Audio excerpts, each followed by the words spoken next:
आज का जो हमारा सवाल है वह है कि बच्चेदानी के ऑपरेशन के बाद भी हमेशा दर्द रहता है।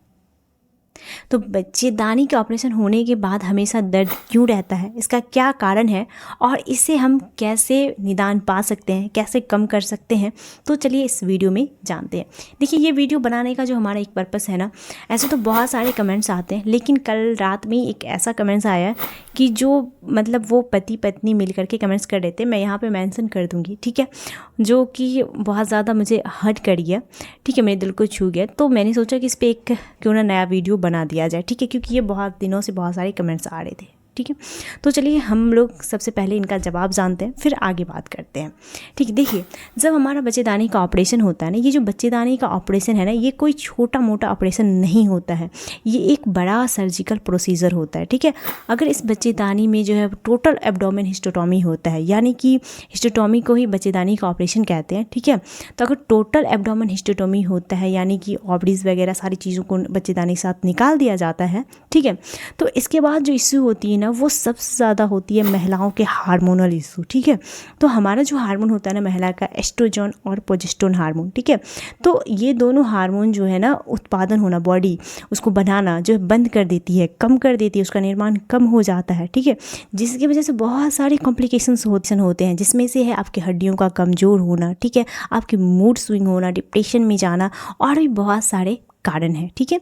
तो चलिए हम इसी डिटेल्स में जानते हैं कि इस सर्जरी के बाद काफ़ी लंबे समय तक दर्द होना एक बहुत ही सामान्य समस्या है, ठीक है।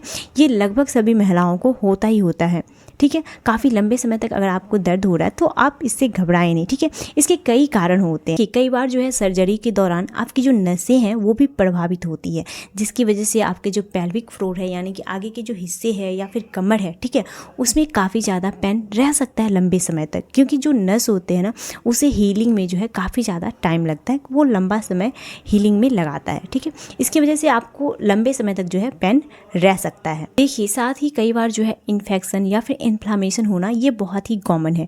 कई बार जो है सर्जरी के बाद इन्फेक्शन लग जाता है, जिससे आपको काफ़ी लंबे समय तक सफ़र करना होता है, ठीक है।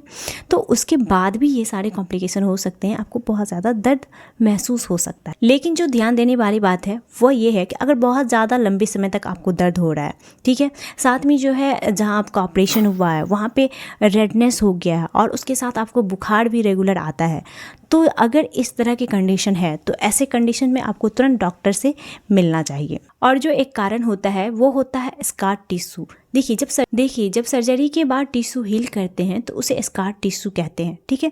बाद में ये आपका दर्द का कारण बन सकता है, ठीक है। जो स्कार टिश्यू होते हैं ना, वो अगर आपस के अंगों से थोड़ा सा भी टकराता है तो उससे क्या होता है ना, आपको दर्द महसूस हो सकता है, उससे दर्द हो सकता है। तो ये भी चीज़ें जो है कॉमन है।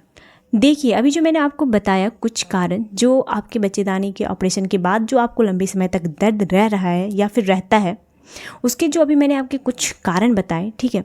तो अब इससे राहत पाने के लिए आप क्या कर सकते हैं। अगर कुछ कॉमन से दर्द आपको हो रहे हैं तो इससे राहत पाने के लिए आप बिना टैबलेट खाए अभी क्या कर सकते हैं। तो चलिए, सबसे पहला जो उपाय है हमारा वो आप कर सकते हैं हॉट वाटर, ठीक है, कि आप हॉट पैक बना सकते हैं। मतलब ये है कि जो हॉट वाटर बैग आता है आप उसे ऑनलाइन ऑर्डर कर सकते हैं या फिर किसी भी दुकान से ख़रीद सकते हैं।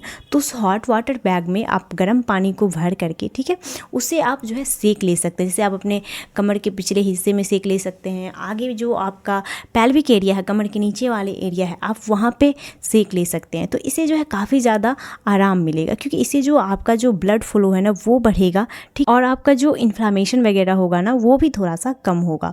तो आप उससे हॉट वाटर बैग को ले करके अपने नीचे के एरिया पे रख सकते हैं, ठीक है, अपने कमर के एरिया, अपने पेल्विक के एरिया में रख करके काफ़ी समय तक ले करके बैठ सकते हैं, जिससे कि आपको काफ़ी ज़्यादा आराम मिलेगा, ठीक है।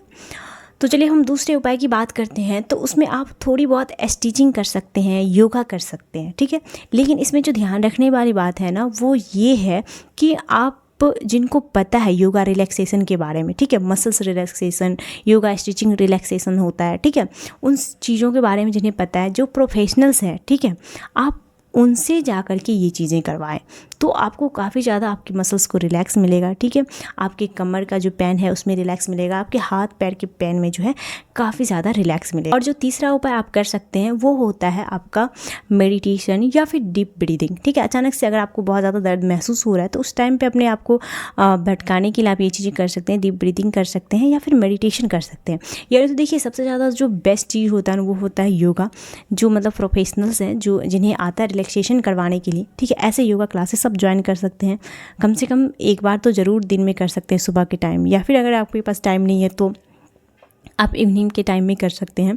तो कोई भी एक टाइम आप ज्वाइन कर लें, क्योंकि 1 घंटा तो अपने हेल्थ को देना ही चाहिए लोगों को। ठीक है, तो ख़ास करके अगर आप जिनकी सर्जरी हुई है उसके बाद पेन नहीं रिलीफ हो रहा है, तो आप सर्जरी के 1 साल के बाद से आप ये सारी चीज़ें जो है आप शुरू कर सकते हैं। ये आपके लिए बहुत ज़्यादा बेनिफिशियल होगा, आपके दर्द को भी कम करेगा, और जो आपके हार्मोनल इम्बैलेंस होते हैं उससे जो आपका मूड स्विंग होता है, ठीक है, और जो डिप्रेशन जैसे चीज़ें होती हैं ना, इसमें भी आपको काफ़ी ज़्यादा रिलैक्सेशन मिलेगा। और जो हमारा चौथा उपाय है वो है कि मेडिसिन लेना। ठीक है, तो अगर बहुत ज़्यादा पेन आपको करता है तो ऐसी स्थिति में एक टैबलेट आता है अल्ट्रासेट। ठीक है, ये दर्द निवारक टैबलेट है। ठीक है, आप इसका यूज़ कर सकते हैं, या फिर किसी भी डॉक्टर की सलाह से आप कोई भी दर्द की दवाई लिखवा करके आप उसे ले सकते हैं।